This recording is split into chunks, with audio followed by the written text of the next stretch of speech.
அப்படின்னு சொல்லி இந்த வீடியோவில் பார்க்கலாம். நியூ இயருக்கு நாள் செவ்வாய்க்கிழமை டிசம்பர் 31. நம்ம வீட்டில் மாடு கன்று போட்டிருக்கு. இந்த கன்றுக்குட்டி ரொம்ப அழகாக இருக்குது. இந்த கலரே வந்து டிஃப்ரெண்ட்டாக இருக்குது. ஸோ கன்று போட்டுச்சுன்னா என்ன பண்ணணும் அப்படின்னா, சுடு தண்ணி சுட வச்சுட்டு அந்த சுடு தண்ணி வச்சு மாட்டை வந்து நம்ம கழுவி விடணும். அப்போனா கொஞ்சம் நல்லாயிருக்கும் அப்படிங்கிற மாதிரி. ஸோ அதனால் சுடு தண்ணி வச்சு மாட்டை கழுவி விட்டுட்ருக்காங்க.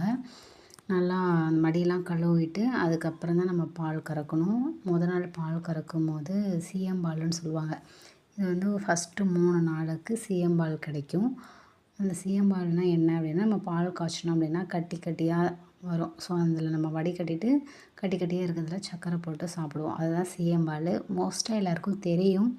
தெரியாதவங்களுக்காக நான் சொல்லிக்கிறேன் சீயம்பால்னால் என்ன அப்படின்னு சொல்லிட்டு. அதுக்கப்புறம் மாட்டுக்கு வந்து மஞ்சள், குங்குமம் அதெல்லாம் நெத்தியில் வச்சு விட்டு அப்புறம் ஆரத்தி எடுத்தாங்க. ஆரத்திலாம் எடுத்தால் ரொம்ப நல்லது அப்படிங்கிற மாதிரி மாட்டுக்கு. அதுக்கப்புறம் பால் கறக்கிறதுக்காக ரெடி ஆகிட்டு பாலை கறக்க ஆரம்பித்தோம். புதுசாக கன்று போட்டிருக்கு. இதுதான் ஃபஸ்ட்டு கன்று இந்த மாடு போடுறது. அதனால் கொஞ்சம் ஆட்டும் அப்படிங்கிறதால கொஞ்சம் கேர்ஃபுல்லாக பால்லாம் கறந்துட்டு இருந்தாங்க.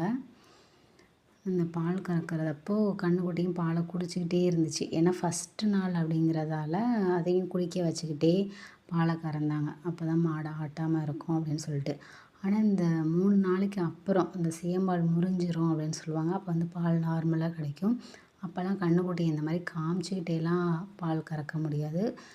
குடிக்க வச்சுட்டு பிடிச்சி கட்டிட்டு அதுக்கப்புறம் தான் நம்ம கறக்க ஆரம்பிக்கணும்.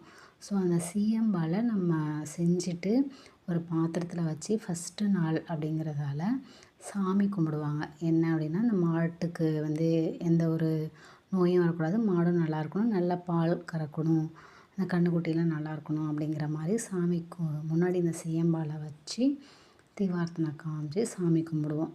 ஸோ அதெல்லாம் முடிச்சுட்டு இன்னும் மற்ற மாடுங்க இருக்குது இல்லையா, அதெல்லாம் வயலுக்கு ஓட்டிகிட்டு போயிட்டு மேய்க்கிறதுக்காக கட்டணும். அதுக்காக கட்டுறதுக்கு கூட்டிகிட்டு போயிட்டுருக்கோம்.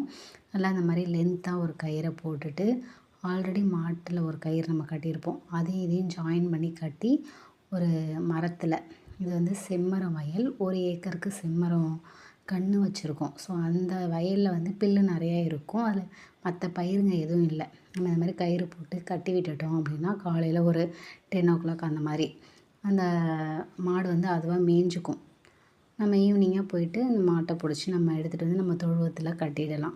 ஸோ அப்படி கட்டிட்டு பக்கத்தில் தேவையில்லாத செடிங்களாக இருந்துச்சு. நொணா செடின்னு சொல்லுவோம். அந்த மாதிரி செடியெல்லாம் அதெல்லாம் வந்து அம்மா வெட்டி விட்டுக்கிட்டு இருந்தாங்க. எதனால் வெட்டுறாங்க அப்படின்னா, இந்த பெரிய கயிறு போயிட்டு